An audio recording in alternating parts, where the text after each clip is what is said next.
J'ai une grosse patate aujourd'hui, une très grosse patate, et vous savez quoi? Chaque particule de vibration neuroatomique, parce que ça existe, neuroatomique que j'ai, je vous la transmets. Voilà. Donc faites-en quelque chose de bien, parce que je ne donne pas ça à tout le monde, je donne ça qu'aux personnes qui regardent mes vidéos. Vous êtes vraiment des privilégiés, mes petits chouchous. Merci d'être dans ma vie, merci pour votre contribution, merci de liker, merci de partager, merci de faire grandir. Bref, merci de faire partie de cet élan, vous savez, cette communauté. En tout cas, quand vous regardez le nombre de followers de cette chaîne, quand ça augmente, dites-vous une chose. Vous y êtes pour quelque chose, c'est grâce à vous. Donc, merci beaucoup, parce que c'est un travail qu'on fait ensemble. Moi, je peux donner une très bonne matière. Oui, je donne une très bonne matière, je suis désolé. Ok, on a le droit de se faire plaisir de temps en temps. Mais cette bonne matière, je ne peux vous la donner que si et seulement si, eh ben, vous êtes là pour l'avoir. D'accord? Alors, on occupe évidemment ces journées comme on occupe sa vie. Okay, c'est une citation de Annie Dillard. Et j'aime bien cette citation. Ça veut dire quoi? C'est-à-dire que si mes objectifs personnels sont alignés avec mes standards de vie, mon idéal, mes valeurs, ma vision du monde, en top, d'accord? Et que c'est aussi en lien avec mes centres d'intérêt, toute chose que j'ai librement choisie, eh ben, j'aurai plus de chances de réussir et d'être heureux que si je me fixe des buts par pur sens du devoir. D'accord? Alors, je vais contrebalancer ça par une idée. Vous savez, j'ai fait une vidéo sur la logique de devoir. Okay? Je vous le répéterai toujours, il y a des choses dans la vie. Tu dois les faire. D'accord? Ça veut dire que quand on a le sens des responsabilités, et c'est ce qu'on doit nous insuffler aussi dans cet univers du développement personnel, parce que parfois, la loi d'attraction, c'est sympa, hein, je veux, je vibre, j'attire. Non, mais si tu ne poses pas les actions nécessaires, si tu ne fais pas ce que tu dois faire, ok, ça ne marchera pas. Donc très souvent, je vous ai dit, mes petits chats, soyez bien au clair à c'est quoi vos devoirs. Parce qu'il ne faut pas se retirer de cette responsabilité-là.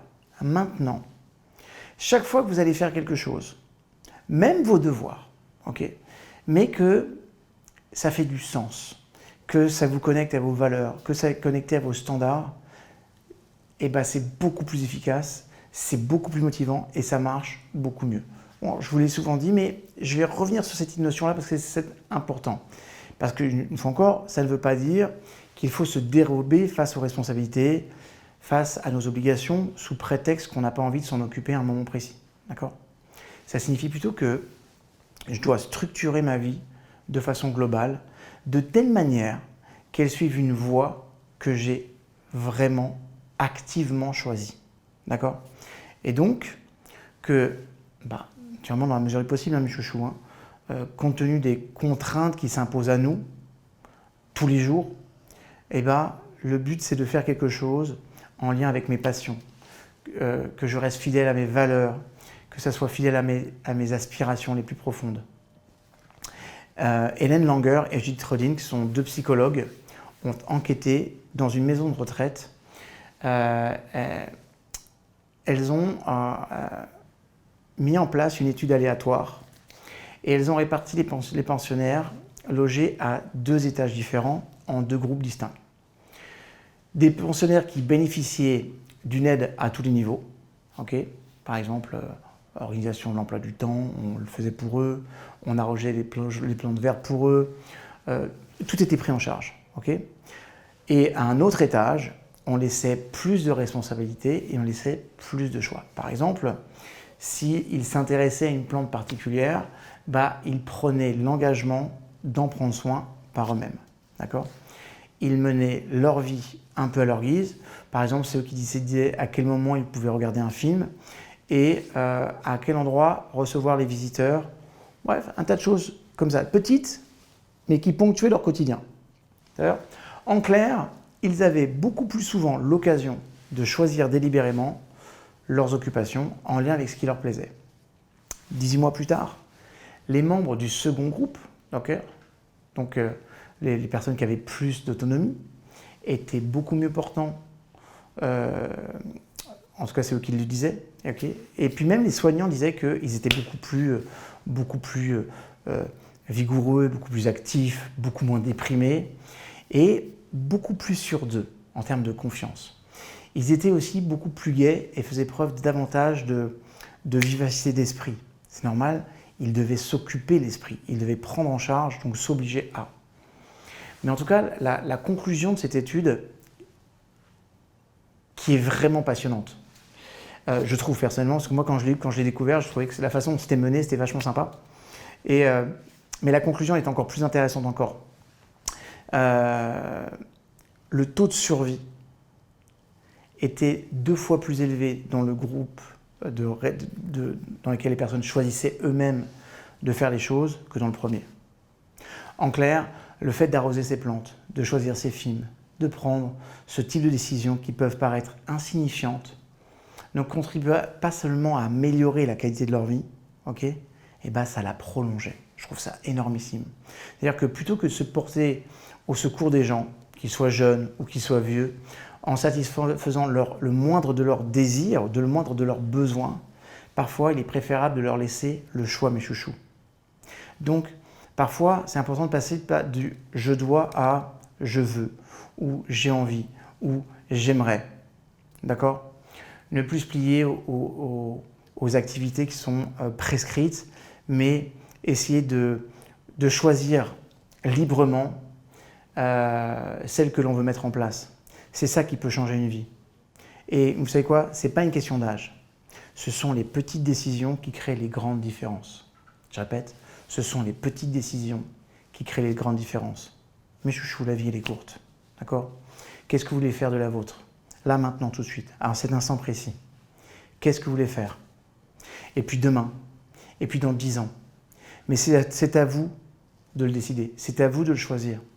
C'est pour ça que plus on va être vers une autonomie de ces décisions, plus on va être dans le choix délibéré de l'organisation de sa vie, et mieux ce sera. On dit que l'une des premières sources de la dépression, c'est qu'à un moment donné, on ne se sent plus capable, plus en contrôle de sa vie, et on ne se sent plus capable d'organiser et de structurer sa vie depuis l'extérieur. C'est-à-dire qu'en fait, on a le sentiment que tout le monde choisit pour nous. Et du coup, en fait, comme on a perdu cette autonomie, eh ben, on a le sentiment que chaque chose de la vie nous est imposée. Quand on vit avec ce mindset-là, cet état d'esprit-là, on ne peut pas être motivé. Donc, comme on n'est pas motivé, on n'a pas d'énergie. À force de ne plus mettre d'énergie dans plein de domaines de vie parce qu'on se laisse décider à notre place, et bien, il y a un moment donné, on n'a plus d'énergie du tout. Et ça s'appelle la dépression, ça s'appelle le burn-out, ça s'appelle parfois la maladie. Okay ?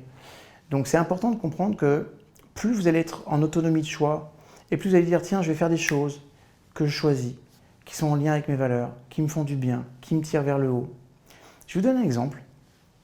J'ai discuté avec une personne âgée dernièrement, et je parlais de cette étude. Et il me dit, mais tu sais, parfois, on n'a rien à apporter aux gens. Et je dis, c'est pas vrai, je ne crois pas. Par exemple, il y a bien des choses que vous savez faire. Ok ? Il me disait non, moi, tu sais, je passe mon temps parfois sur mon ordinateur à jouer aux échecs. C'est pas avec ça que... Et ben, je lui dis, tu sais, plutôt que de jouer seul devant ton ordinateur, prends les transports en commun. Va voir des personnes dans les maisons pour personnes âgées. Demande, y a-t-il une personne qui aime jouer aux échecs ? Et viens jouer avec elle, 1 fois, 2 fois par semaine. Juste ça, d'abord ça va te sortir. Ensuite, ça va t'obliger à rencontrer du monde. Et ensuite, tu vas te sentir bien parce que toi, tu auras aidé une personne à travailler son mental et à l'aider. Et peut-être que ce simple rendez-vous pourra lui permettre de. Donc, tu peux la jouer égoïste, okay, devant un ordinateur pour passer ton temps. Mais tu peux faire de ce savoir-faire, parce que tu es un bon joueur d'échecs, de ce savoir-faire, tu peux le transmettre, tu peux le donner, tu peux donner l'opportunité à d'autres personnes d'échanger avec toi. Ça aussi, c'est un acte de générosité. Okay ? Donc, si tu fais ça, tu feras exactement la même chose. Tu choisiras ton temps, tu choisiras quelque chose que tu aimes, mais en plus, ça va être en lien avec tes aspirations d'apporter quelque chose. On peut tous apporter quelque chose, du temps, des connaissances, mais parfois ça peut être aussi un loisir que je maîtrise et que je pourrais partager. On a tous ces possibilités-là. Mais c'est ça aussi, faire des choix qui sont en lien avec ces grandes aspirations. Peu importe ce que vous faites, peu importe qui vous êtes, comment vous allez le faire. Ce qui est essentiel, c'est que le choix provienne de vous, qu'il vous aide, qu'il vous fasse grandir, que c'est en lien avec vos valeurs et que ça permette de contribuer à quelqu'un. Si on a ça. Si vous n'avez pas vu la vidéo sur la contribution, il faut la regarder, obligatoire. Je vous aime, je vous retrouve sur une prochaine vidéo. Merci pour vos retours, merci pour vos commentaires. Et puis tiens, dites-moi, suite à cette vidéo, dans les commentaires, qu'est-ce que vous pourriez faire là tout de suite, comme ça.